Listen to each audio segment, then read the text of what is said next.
ሰላም ጤና ይስጥልኝ እንደምን ቆያችሁ ውድ አድማጮቻችን። በሰባተኛ ሳምንት የእንግሊዝ ፕሪሚየር ሊግ በጉጉት ሲጠበቅ የነበረው በስታንፎርድ ብሪጅ የተካሄደው የቼልሲና የሊቨርፑል ጨዋታ በቼልሲ 2-1 አሸናፊነት ተጠናቋል። ድራማዊ ትዕይንት በታየበት በዚህ አስደናቂ ጨዋታ ሞሰስ ካይሴዶ 14ኛው ደቂቃ ላይ እንደ ሮኬት የተኮሳት ኳስ ቀጥታ በሊቨርፑል መረብ ላይ በማሳረፍ ቼልሲ 1-0 ሲመራ ቆይቷል። ከረፍት በኋላ ጋክፖ 63ኛው ደቂቃ ላይ ጎል አስቆጥሮ ሊቨርፑልን ለአቻ ማድረግ የቻለ ሲሆን የቼልሲው ተስፈኛ ተጫዋች ስቲቫኦ ተቀይሮ ገብቶ ባደረገው አስደናቂ እንቅስቃሴ 7 ደቂቃ ተጨምሮ 95ኛው ደቂቃ ላይ ባስቆጠራት አስደናቂ ኳስ ቼልሲ 2-1 በማሸነፍ አስደናቂ ታሪክ ሰርቷል። እግር ኳስ ተመልካቾችን ቁጭ ብድግ የሚያስደርግ እጅግ አዝናኝ እጅግ ውብ ጨዋታ የነበረው ይህ የማታው የቼልሲና የሊቨርፑል ጨዋታ ምናልባትም የዓመቱ ምርጡና ውቡ ጨዋታ ተብሎ ሊጠቀስ ይችላል። ካይሴዶ ከርቀት አክሮ ያስቆጠራት ኳስ እንደዚሁ የእንግሊዝ ፕሪሚየር ሊግ የዓመቱ ምርጥ ጎል የመሆን እድሏም ሰፊ ነው። ክቡራትና ክቡራን ውድ አድማጮቻችን ይህን ጨዋታ የተመለከተ ዘገባ የማቀርብላችሁ ይሆናል። አብራችሁን ቆዩ። እንግዲህ ትላንት ምሽት በቼልሲና በሊቨርፑል መካከል የተካሄደው ጨዋታ እጅግ አዝናኝ ጨዋታ፣ ለገለልተኛ ተመልካቾች እጅግ ሳቢ የነበረ ጨዋታ ነበረ። በድራማዎች የተሞላ በተለይ ቼልሲ ባለቀ ሰዓት ጎል ማስቆጠሩ በበርካታ የቼልሲ ደጋፊዎች ዘንድ ከፍተኛ ደስታንና ፈንጠዝያን የፈጠረ ክስተት ነበር ብሎ መናገር ይቻላል። እንግዲህ በርካታ ጊዜ ቼልሲና ሊቨርፑል የሚያደርጉት ጨዋታ በአስደናቂ እንቅስቃሴ የተሞላ ጨዋታ ነው። ባለፉት ዓመታት እንደተመለከትነው በካርሊንግ ካፕ፣ በኤፍኤ ካፕ፣ በእንግሊዝ ፕሪሚየር ሊግ እንደዚሁም በሌሎች ውድድሮች ላይ ቼልሲና ሊቨርፑል የሚያደርጉት ጨዋታ በእውነት ለተመልካች የሚስብ ፍጥነት ያለው በድርጊት የተሞላ እንቅስቃሴ እንደሚያደርጉ ይታወቃል። ማታም እንደዚሁ ያደረጉት እንቅስቃሴ የዚሁ አካል ነበር ብሎ መናገር ይቻላል። ቼልሲ ባልተለመደ ሁኔታ ባለፉት 4 እና 5 ጨዋታዎች ከተመለከትነው ውጪ ከፍተኛ የማጥቃት ኃይል በመጨመር ሊቨርፑልን በእጅጉ አስጨንቆት ነበረ ያመሸው ብሎ መናገር ይቻላል። ካይሴዶ ምን አይነት አስደናቂ ተጫዋች ነው! ከመሃል ሜዳ እስከ ሊቨርፑል የማጥቃት ክልል እስከ ቼልሲ የመከላከል ቦታ 90 ደቂቃ ያለ እረፍት ሙሉ ሜዳ አካሎ ሲጫወት ነበር ማለት ይቻላል። የቼልሲ ተጫዋቾች ማታ በእጅግ ልዩ ነበሩ። የሊቨርፑልን የተከላካይ ክፍል በእጅጉ ሲያስጨንቁ ነበረ። እንደዚሁም በመከላከሉም ረገድ ቼልሲዎች አስደናቂ ነበሩ። እነ ባዳሽሌ እነ አቾምፖንግ ያደረጉት የነበረው እንቅስቃሴ እጅግ ማራኪ ነበረ።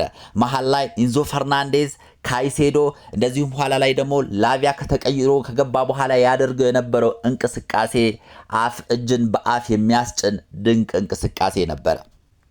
ቼልሲ በተደጋጋሚ ወደ ሊቨርፑል የጎል ክፍል በመቅረብ ተከታታይ ሙከራዎችን ሲያደርግ አምሽቶ ነበረ። በዚህም ተሳክቶ ሞይሰስ ካይሴዶ 14ኛው ደቂቃ ላይ ያስቆጠራት ጎል በእውነት የእንግሊዝ ፕሪሚየር ሊግ የዓመቱ ምናልባትም የዓመቱ ምርጥ ጎል ተብላ እንደምትመረጥ ምንም ጥርጥር የለኝም። ኳሱን ብቻውን ወደፊት ገፍቶ አክሮ ከሮኬት ባልተናነሰ ፍጥነት ነበረ ያንን ኳስ ወደ ጎልነት የቀየረው። ይህን የካይሴዶ ጎል ለመከላከል የሚሞክር ተከላካይም ሆነ በረኛ ቢሞክሩ በእርግጠኝነት ነው የምናገረው ከዛ በኋላ ለ2 ወርና ለ3 ወር ኳስ መጫወት አይችሉም። እጅግ ፍጥነት የነበራት በጣም አክሮ የመታት ሹት ነበረች ብሎ መናገር ይቻላል። ይህ ጎል ለቼልሲ ደጋፊዎች በጣም ትልቅ ደስታን የሰጠች በጣም ያስቦረቀች ጎል ነበረች። ከዛ በኋላ ቼልሲ ተደጋጋሚ የማጥቃት እንቅስቃሴ በማድረግ ልክ ፒኤስጂ ላይ ያደርገው የነበረውን አይነት እጅግ ማራኪ እንቅስቃሴ ነው ያደረገው። በዚህም ምክንያት ተደጋጋሚ ሙከራ ቢያደርግም ወደ ጎልነት መቀየር ባለመቻሉ እንግዲህ ወደ እረፍት ሊወጡ ችለዋል። ከረፍት መልስ እንደዚሁ ቼልሲ እጅግ ማራኪውን ቼልሲ አስደናቂውን ቼልሲ በሁለቱም በኩል በጣም ምርጥ ጨዋታ ነበረ የተመለከትነው። ኳሶች በፍጥነት ነበረ ወደ ጎል ሲላኩ የነበረው ቦክስ ቱ ቦክስ ነበረ ሁለቱም ቲሞች ሲያደርጉት የነበረውና ሊቨርፑል አንዳንድ ቅያሬዎችን ካደረገ በኋላ ልክ ጋክፖ 63ኛው ደቂቃ ላይ ባለፈው ከኒውካስትል የገዙት ተጫዋች እንግዲህ ኢሳቅ አሲስት አድርጎለት ጎል አስቆጥሮ አንድ አቻ ማድረግ ቻለ። ከዛ በኋላ ቼልሲዎች 4 ነብር ነው የሆኑት። ተደጋጋሚ ጊዜ ወደ ሊቨርፑል የጎል ክልል በመቅረብ በርካታ ሙከራዎችን አደረጉ። ኢንዞ ፈርናንዴዝ አንግል መለሰበት። ሌሎች ተጫዋቾችም ከርቀት አክረው መምታት ጀመሩ። ጎል ሊቆጠር አልቻለም ነበረ። አሰልጣኝ ኢንዞ ማሬስካ በርካታ ቅያሬዎችን ማድረግ ጀመሩ። ስቲቫውን ቀይረው አስገቡ። ማርክ ጉዩን ቀይረው አስገቡ። እንደዚሁም ሌሎችም ተጫዋቾች ቀይረው አስገብተው የቼልሲን የማጥቃት ኃይል በእጅጉ ሲያጠናክሩ ነበር። እንግዲህ ከዚህ በፊት ቼልሲ ቀይ ካርድ ተመልክቷል ብለው አጥቂዎችን በማስወጣት ተከላካዮችን ብቻ በማስገባት ኋላ ላይም መሸነፋችን ላይቀር ነገር የቼልሲን የማጥቃት ኃይል ሲገቱት ተመልክተን ነበረ ባለፉት የተወሰኑ ጨዋታዎች ላይ። ማታ ግን ፍጹም ባልተለመደ መልኩ ድፍረት በተሞላበት መልኩ አሰልጣኝ ኢንዞ ማሬስካ የማጥቃት ባህሪ ያላቸውን ተጫዋቾች ወደ ሜዳ በማስገባት ሊቨርፑል ላይ ከፍተኛ ጫና ሲፈጥሩ አስተውለናል። በተለይ ወጣቱ ተስፈኛ ዊሊያን ዊሊያን ተቀይሮ ከገባ በኋላ ሲያደርገው የነበረው እንቅስቃሴ በእውነት እጅግ አስደናቂ ነበረ። ከሱም በተጨማሪ ጊተንስም እንደዚሁ በክንፍ በኩል ተቀይሮ ከገባ በኋላ ሲያደርገው የነበረው እንቅስቃሴ የሊቨርፑል ተከላካዮችን ሲያስጨንቅ የነበረበት መንገድ እጅ በአፍ የሚያስጭም ነበረ። ስቲቫኦ በተደጋጋሚ በክንፍ ወደ መሃል እየገባ እንደዚሁም ደግሞ የቼልሲን የመከላከል ሁኔታን ባላንስ በማድረግ ሲያደርገው የነበረው እንቅስቃሴ በጣም አስደናቂ ነበረ። የሊቨርፑል ተከላካዮችን በእጅጉ ሲረብሻቸው ነበር። በክንፍ በኩል በፍጥነት በመግባት አብዶ በመስራት በማታለል ክሮሶችን አስደናቂ ክሮሶችን በማድረግ በጣም የተዋጣለት ምሽት ነበረ ያደረገው። በተደጋጋሚ ሙከራ ተደጋጋሚ የማጥቃት ኃይል ያደረገው ቼልሲ በስቲቫኦ ታግዞ 95ኛው ደቂቃ ላይ በስቲቫኦ አማካኝነት መረቡን በማሳረፍ የቼልሲ ደጋፊዎችን ፍጹም የለየለት ደስታ ውስጥ እንዲገቡ አስደረጓቸዋል። ስቲቫኦ እንግዲህ በእንግሊዝ ፕሪሚየር ሊግ በተደረጉ 7 ጨዋታዎች ላይ አንድም ጎል አላስቆጠረም ነበረ። አሁን ግን ለቼልሲም ለራሱም ለፕሪሚየር ሊጉ የመጀመሪያውን ጎል ማስቆጠር ችሏል። በእርግጥ ከዚህ በፊት በተካሄደው የወዳጅነት ጨዋታ በጀርመን ክለብ ላይ ስቲቫኦ አስደናቂ ጎል ማስቆጠሩ እናውቃለን። አሁን ግን በዚህ ወሳኝ ጨዋታ በታላቁ ፕሪሚየር ሊግ ላይ ያውም ለቼልሲ የአሸናፊነት ምሳሌ የሆነች ጎል በማስቆጠር እንግዲህ የጎል አካውንቱን ከፍቷል። ከዚህ በኋላ ከስቲቫኦ ብዙ የሚጠበቅበት ድንቅ እንቅስቃሴ የምናይበት ጊዜ እንደሚሆን ምንም ጥርጥር የለኝም።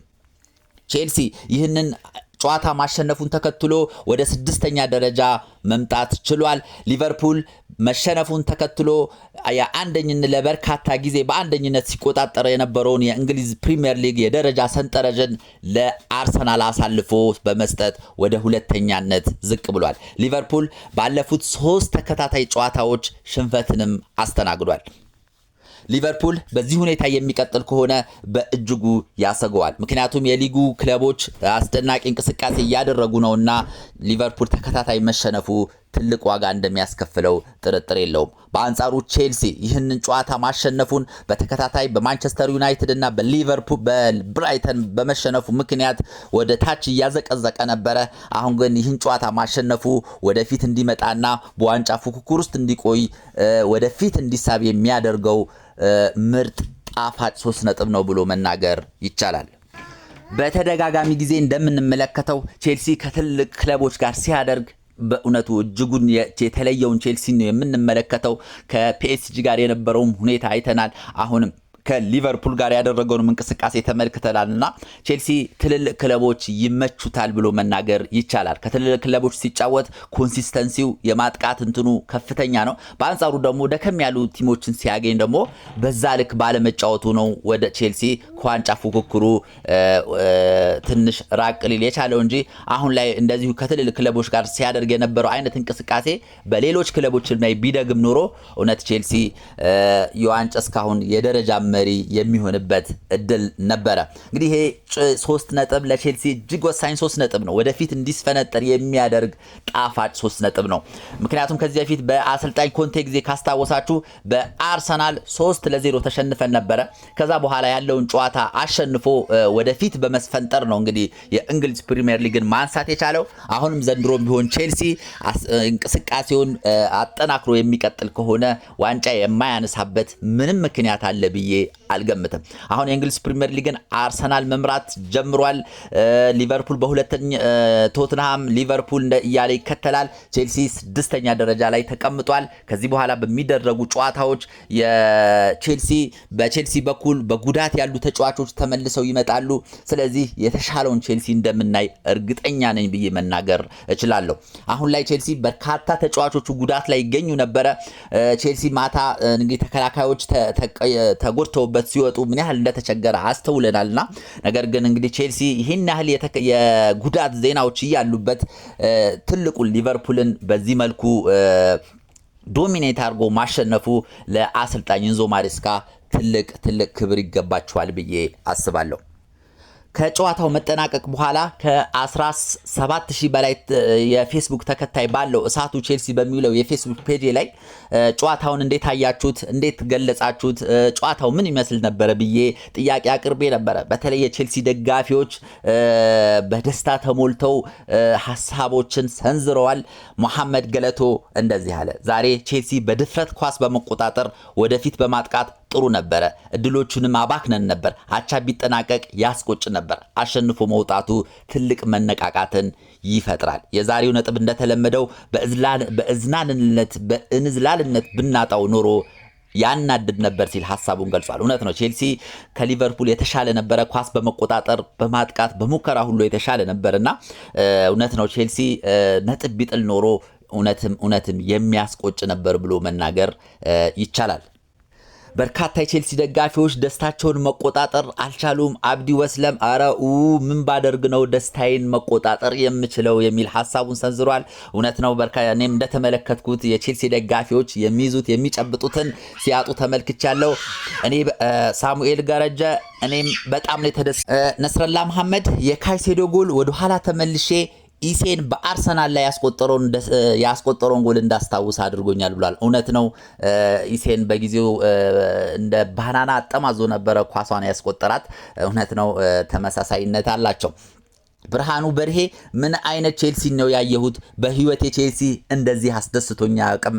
ለማንኛውም የኛ ቼልሲ ምርጡን ጨዋታ አሳይቶናል፣ እንችላለን የሚል ሐሳቡን ተናግሯል። እንግዲህ ከ270 በላይ ኮሜንቶች ነው የሚታዩኝ። አብዛኞቹ የቼልሲ ደጋፊዎች በደስታ ተሞልተው እያስተዋልኩ ነው። ሐሳባቸውም የሚናገረው ይህንን ነው። ክርስቲያን አይቸው አላመንኩም ነበር እንዲህ ተጫውተን በአንድ ነጥብ ብቻ ብዬ ሳስብ ነበረና እጅግ በጣም ደስ ብሎኛል ሲል ሐሳቡን ገልጿል።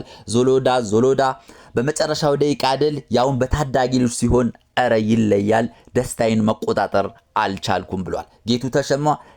ጌቱ ተሾመ ቼልሲ ወደ ብቃቱ ተመልሷል ሲል ሐሳቡን አጋርቷል።